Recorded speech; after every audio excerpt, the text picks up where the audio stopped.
It's cooking time. Ready ko na yung sayote. Siyempre sibuyas, bawang. Karne naman yung pansubak. Pinakukuloan ko na dito yung yung taba-taba. Ayan, lumabas na yung mantika niya. Dito na rin ako magigisa.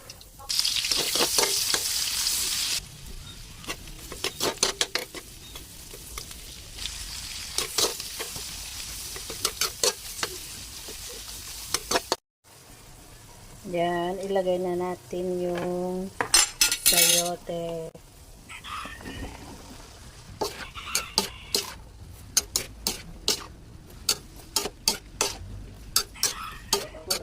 Ito na, luto na ang ating stir fry sayote with pork.